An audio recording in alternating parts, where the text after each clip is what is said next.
Hi hello ನಮಸ್ಕಾರ. ನಾನು ಅಭಿಷೇಕ್ ಶೃಂಗೇರಿ. ಪ್ರಮುಖವಾಗಿ ಇವತ್ತಿನ ಈ ಒಂದು ವಿಡಿಯೋದಲ್ಲಿ ಮಲೆನಾಡು ಭಾಗದಲ್ಲಿ ಅದರಲ್ಲೂ ಶೃಂಗೇರಿ ಕ್ಷೇತ್ರದಲ್ಲಿ ಕಳೆದ ಒಂದು 7-8 ತಿಂಗಳಿಂದ ನಿರಂತರವಾಗಿ ಸಾವುಗಳಾಗ್ತಾ ಇರೋದನ್ನ ನೋಡ್ತಾ ಇದ್ದೀವಿ. ಒಂದು ಕಡೆಯಲ್ಲಿ ಆನೆ ದಾಳಿಯಿಂದಾಗಿ 5 ಜನ ಸಾವನ್ನಪ್ಪುತ್ತಾರೆ, ಹಾಗೆ ಮರ ಬಿದ್ದು 2 ಸಾವನ್ನಪ್ಪುತ್ತಾರೆ. ಜೊತೆಯಲ್ಲಿ ಅನುಮಾನಾಸ್ಪದವಾಗಿ ಒಬ್ರು ವಿದ್ಯಾರ್ಥಿ ಶಾಲೆಯಲ್ಲಿ ಆತ್ಮಹತ್ಯೆಯನ್ನ ಮಾಡ್ಕೊಂಡಿರುವಂತದ್ದು. ಕಳೆದ 8 ತಿಂಗಳ ಅಂತರದಲ್ಲಿ 8 ಜನರು ಈಗ ಮೃತವನ್ನ ಪಟ್ಟಿರುವಂತದ್ದು.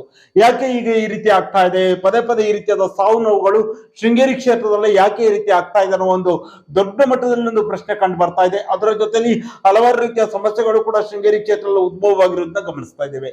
ಈ ಎಲ್ಲ ಸಮಸ್ಯೆಗಳ ಜೊತೆಗೆ ಜನರ ಜೊತೆ ನಿಲ್ಲಬೇಕಾಗಿದ್ದಂತಹ ಸಂಸದರು ಮಾತ್ರ ಕಾಣೆಯಾಗಿದ್ದಾರೆ.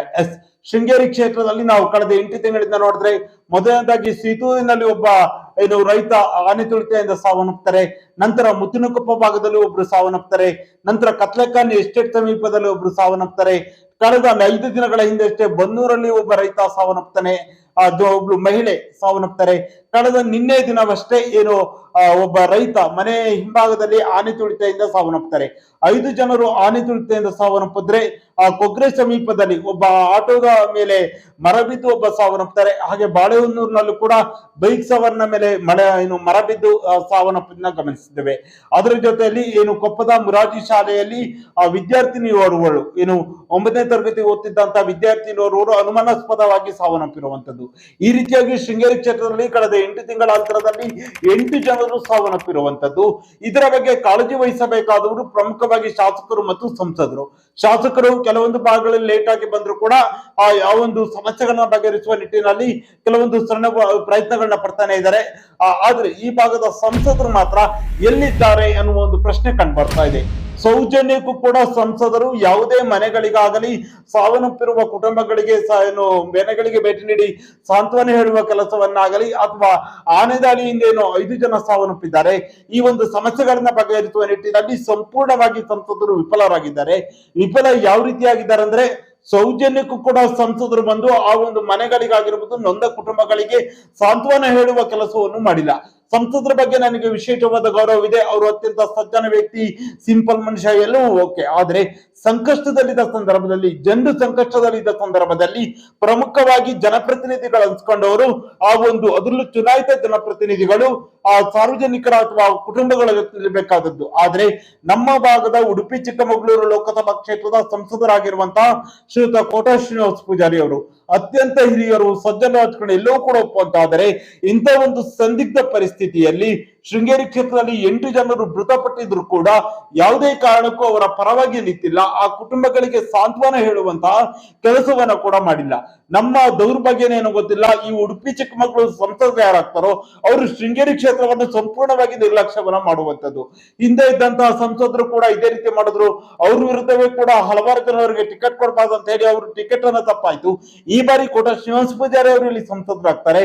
ಸಂಸದರಾದ ನಂತರವೂ ಕೂಡ ಈ ರೀತಿ ಸಮಸ್ಯೆಗಳು ಬಗೆಹರಿಯುತ್ತೆ ಅನ್ನುವ ವಿಶ್ವಾಸ ಸಾರ್ವಜನಿಕರಲ್ಲಿತ್ತು. ಆದ್ರೆ ಈ ಸಂಸದರು ಕೂಡ ಅದೇ ರೀತಿಯಾದ ಇದನ್ನ ಮುಂದುವರಿಸಿಕೊಂಡೋಗಿರುವಂತದ್ದು. ಕ್ಷೇತ್ರದಲ್ಲಿ 8 ಜನ ಸಾವನ್ನಪ್ಪಿದ್ದಾರೆ. 5 ಜನ ಆನೆ ತುಳಿತದಿಂದ, 2 ಮರವನ್ನ ಬಿದ್ದು, ಇನ್ನೊಬ್ಳು ಅನುಮಾನಾಸ್ಪದವಾಗಿ ವಿದ್ಯಾರ್ಥಿನಿ ಸಾವನ್ನಪ್ಪಿರುವಂತದ್ದು. ಇಷ್ಟೆಲ್ಲ ಆದ್ರೂ ಕೂಡ ಈ ಭಾಗದ ಸಂಸದರು ಮಾತ್ರ ಕಿಂಚಿತ್ತು ಕಾಳಜಿ ಇಲ್ಲದ ರೀತಿಯಲ್ಲಿ ನಡ್ಕೊಳ್ತಾ ಇದ್ದಾರೆ. ಒಂದು ಗ್ರಾಮ ಪಂಚಾಯತಿ ಮಟ್ಟದಲ್ಲಿ ಪ್ರತಿಭಟನೆ ಆದ್ರೆ ಬರುವಂತಹ ಸಂಸದರು ಕ್ಷೇತ್ರದಲ್ಲಿ 8 ಜನರು ಮೃತಪಟ್ಟರೆ ಬಂದಿಲ್ಲ. ಅಂದ್ರೆ ನಿಮಗೆ ಒಂದು ಕ್ಷೇತ್ರದ ಬಗ್ಗೆ ಇರುವಂತಹ, ಈ ಶೃಂಗೇರಿ ಕ್ಷೇತ್ರದ ಬಗ್ಗೆ ಈ ರೀತಿಯಾದ ನಿರ್ಲಕ್ಷ್ಯ ಯಾಕೆ ನಿಮ್ಗೆ? ಈಗ ಹಲವಾರು ಪ್ರಶ್ನೆಗಳು ಸಂಸದರ ಬಗ್ಗೆ ಕಂಡು ಬರ್ತಾ ಇದೆ. ಯಾಕಂದ್ರೆ ಅತ್ಯಂತ ಹಿರಿಯರು, ಹಲವಾರು ಜವಾಬ್ದಾರಿಗಳನ್ನ ನಿರ್ವಹಿಸುವಂತರು, ವಿಧಾನ ಪರಿಷತ್ ಆಗಿ ಎಲ್ಲಾ ಜವಾಬ್ದಾರಿ ಸಚಿವರಾಗಿ ಸೇವೆಯನ್ನು ಸಲ್ಲಿಸುವಂತರು. ಈ ಬಾರಿ ಒಂದು ಸಮಸ್ಯೆಗಳಿಗೆ ಪರಿಹಾರ ನೀಡುವ ನಿಟ್ಟಿನಲ್ಲಿ ಇವರು ಕಾರ್ಯಪ್ರವೃತ್ತರಾಗ್ತಾರೆ ಅನ್ನೋ ಒಂದು ಭರವಸೆ ಇತ್ತು. ಆದ್ರೆ ನಮ್ಮ ಮಲೆನಾಡಿಗರ, ಅದರಲ್ಲೂ ಶೃಂಗೇರಿ ಕ್ಷೇತ್ರದ ಎಲ್ಲಾ ಜನರ ಒಂದು ನಂಬಿಕೆಯನ್ನು ಕೂಡ ಈಗಿನ ಪ್ರಸ್ತುತ ಸಂಸದರು ಈಗ ನಮ್ಗೆ ನಿರಾಸೆ ಮಾಡಿರುವಂತದ್ದು. ಯಾಕಂದ್ರೆ ಯಾವುದೇ ರೀತಿಯ ಕೆಲಸಗಳು ಹೆಚ್ಚಾಗಿ ಆಗ್ತಾ ಇಲ್ಲ. ಅದ್ರ ಬಗ್ಗೆ ಒಂದು ಪಾಠ. ಆದ್ರೆ ಈ ರೀತಿಯಾಗಿ ಕ್ಷೇತ್ರದ ಜನತೆ ಸಂಕಷ್ಟದಲ್ಲಿದ್ದ ಸಂದರ್ಭದಲ್ಲಿ, ರೈತರು ಸಂಕಷ್ಟದಲ್ಲಿದ್ದ ಸಂದರ್ಭದಲ್ಲಿ ರೈತರ ಧ್ವನಿಯಾಗಿ ನಿಲ್ಲಬೇಕಾಗಿದ್ದಂತಹ ಸಂಸದರು ಮಾತ್ರ ರೈತರಿಗೆ ಏನು ಧೈರ್ಯ ತುಂಬಬೇಕಾದ ಸಂಸದರು ಮಾತ್ರ ಎಲ್ಲಿಯೂ ಕೂಡ ಕಾಣಿಸ್ಕೊಳ್ತಾ ಇಲ್ಲ. ಸಂಸದರು ಕಾಣೆಯಾಗಿದ್ದಾರಾ ಅನ್ನುವ ಪ್ರಶ್ನೆ ಕೂಡ ಕಂಡು ಬರ್ತಾ ಇದೆ. ಈಗ ಕಳೆದ ನಿರಂತರವಾಗಿ ಅವರು ಇತ್ತೀಚೆಗೆ ಕೊಪ್ಪದ ಮುರಾರ್ಜಿ ಶಾಲೆಯಲ್ಲಿ ಶಮಿತಾ ಅನ್ನುವ ವಿದ್ಯಾರ್ಥಿ ಸಾವಿನಪ್ಪನಾಗ ಅವರೊಂದು ವಿಡಿಯೋವನ್ನ ಮಾಡಿ ಬಿಟ್ಟಿದ್ರು. ನಾನು 2-3 ದಿನದಲ್ಲಿ ಆ ಕುಟುಂಬವನ್ನ ಭೇಟಿ ಮಾಡ್ತೇನೆ, ಆ ಕುಟುಂಬ ಅವರ ಮನೆಗೆ ಭೇಟಿ ಮಾಡ್ತೇನೆ ಮಾತನಾಡಿದ. ಆದ್ರೆ ಅವರು ಹೇಳಿ ಈಗಾಗಲೇ 15ರಿಂದ 16 ದಿನಗಳಾಗಿರುವಂತದ್ದು. ಇದುವರೆಗೂ ಕೂಡ ಅವರ ಮನೆಗೆ ಭೇಟಿಯನ್ನು ನೀಡುವ ಕೆಲಸವನ್ನ ಮಾಡಿಲ್ಲ, ಕುಟುಂಬಕ್ಕೆ ಸಾಂತ್ವನ ಹೇಳುವ ಕೆಲಸವನ್ನ ಮಾಡಿಲ್ಲ. ಅದರ ಜೊತೆಯಲ್ಲಿ ಆನೆ ದಾಳಿಯಿಂದ 5 ಜನ ಸತ್ತರು ಕೂಡ ಅವರ ಮನೆಗಳಿಗೆ ಅತ್ಯಂತ ಬಡವರು ಸತ್ತಿರುವಂತದ್ದು, ಆನೆ ದಾಳಿಯಿಂದ ಕೂಲಿ ಕಾರ್ಮಿಕರು, ರೈತರು ಸಾವನ್ನಪ್ಪಿರುವಂತದ್ದು.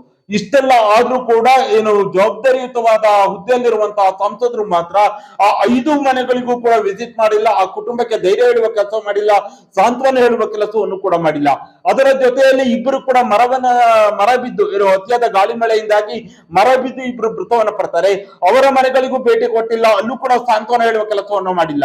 ನಿಮಗೆ ಪರಿಹಾರ ಕೊಡ್ತಿರೋ ಬಿಡ್ತಿರೋ ಅದು ಬೇರೆ ಪ್ರಶ್ನೆ. ಆದ್ರೆ ಒಬ್ಬ ಚುನಾಯಿತ ಜನಪ್ರತಿನಿಧಿಯಾಗಿ ಜನರು ಕಷ್ಟದಲ್ಲಿದ್ದ ಸಂದರ್ಭದಲ್ಲಿ ಜವಾಬ್ದಾರಿಯುತ ಸ್ಥಾನದಲ್ಲಿದ್ದವರು ಹಾಕೊಂಡು ಅತ್ಯಂತ ಹಿರಿಯರಾಗಿ ನೀವು ಸೌಜನ್ಯಕ್ಕಾದ್ರೂ ಕೂಡ ಭೇಟಿಯನ್ನು ಕೊಡ್ಬೇಕಿತ್ತು. ಆದ್ರೆ ನಿಮ್ಮ ನಿರ್ಲಕ್ಷ್ಯತನದಿಂದಾಗಿ ಜನರು ಕೂಡ ಬೇಸರವಾಗಿದೆ. ಯಾಕಂದ್ರೆ ನಮಗೆ ಹಿಂದೆ ಇದ್ದಂತಹ ಸಂಸದರು ಮಾಡಿದಂತಹ ಒಂದು ದಾರಿಯನ್ನೇ ನೀವು ಕೂಡ ಮುಂದುವರಿಸಿಕೊಂಡು ಹೋದ್ರ ಅನ್ನುವ ಮಾತು ಕೂಡ ಕೇಳಿ ಬರ್ತಾ ಇದೆ. ಒಬ್ಬ ಹಿರಿಯರಾಗಿ, ಒಬ್ರು ಕ್ಷೇತ್ರದ ಜವಾಬ್ದಾರಿಯುತವಾದ ಸಂಸದರಾಗಿ ಇನ್ನಾದ್ರೂ ಕೂಡ ಎಚ್ಚೆತ್ತುಕೊಂಡು ಆ ಮನೆಗಳಿಗೆ ವಿಸಿಟ್ ಅನ್ನ ಮಾಡಿ ಆ ಕುಟುಂಬಗಳಿಗೆ ಧೈರ್ಯ ಹೇಳುವ ಕೆಲಸವನ್ನ ಮಾಡಿದ್ರೆ ಇಲ್ಲಿನ ಜನತೆಯೂ ಕೂಡ ಧೈರ್ಯದಿಂದ ಇರ್ತಾರೆ. ಜೊತೆಗೆ ಸಮಸ್ಯೆಯನ್ನ ಬಗೆಹರಿಸುವ ನಿಟ್ಟಿನಲ್ಲಿ ಕೇಂದ್ರ ಸರ್ಕಾರದ ಗಮನವನ್ನು ಸೆಳೆಯುವ ನಿಟ್ಟಿನಲ್ಲಿ ಈ 5 ಜನ ಆನೆ ತುಳಿತದಿಂದ ಮೃತಪಟ್ಟಿದ್ದಾರೆ, ಆ ಒಂದು ಕುಟುಂಬಕ್ಕೆ ನ್ಯಾಯ ಕೊಡಿಸುವ ನಿಟ್ಟಿನಲ್ಲಾಗಿರ್ಬೋದು. ಹಾಗೆ ಮಲೆನಾಡು ಭಾಗದಲ್ಲಿ ಉಂಟಾಗಿರುವ ಅದರಲ್ಲೂ ಕೊಪ್ಪ ಹಾಗೂ ಎನ್ನರ್ಪುರ ತಾಲೂಕಿನಲ್ಲಿ ಆನೆ ದಾಳಿಯಿಂದಾಗಿ ನಿರಂತರವಾಗಿ ಹಾನಿಗಳಾಗ್ತಾ ಇದೆ. ಒಂದು ಕಡೆಯಲ್ಲಿ ಮನುಷ್ಯನ ಜೀವ ಹೋಗ್ತಾ ಇದ್ರೆ, ಇನ್ನೊಂದು ಕಡೆ ಬೆಳೆ ನಾಶ, ಅಡಿಕೆ ಮರ ನಾಶ, ಗದ್ದೆ ನಾಶದಿಂದಾಗಿ ಮನುಷ್ಯನ ಜೀವನಕ್ಕೆ ಆಧಾರವಾಗಿದ್ದಂತಹ ಅವರ ಬೆಳೆಗಳು, ಕೃಷಿ ಚಟುವಟಿಕೆಗಳು ಕೂಡ ಹಾಳಾಗ್ತಾ ಇರುವಂತದ್ದು. ಇವೆಲ್ಲದಕ್ಕೂ ಕೂಡ ಪರಿಹಾರ ನೀಡುವ ನಿಟ್ಟಿನಲ್ಲಿ ಕೂಡ, ಹಾಗೆಯೇ ಕೇಂದ್ರ ಸರ್ಕಾರದ ಗಮನವನ್ನ ಸೆಳೆಯುವ ನಿಟ್ಟಿನಲ್ಲಿ ಕೂಡ ಸಂಸದರು ಇನ್ನಾದರೂ ಕೂಡ ಎಚ್ಚೆತ್ತುಕೊಂಡು ಕಾರ್ಯನಿರ್ವಹಿಸಬೇಕು. ಅದರಲ್ಲಿ ನಾವು ಕೆಲವರನ್ನು ಕೂಡ ಈ ವಿಷಯದಲ್ಲಿ ಅಪ್ರಿಶಿಯೇಟ್ ಮಾಡಲೇಬೇಕು.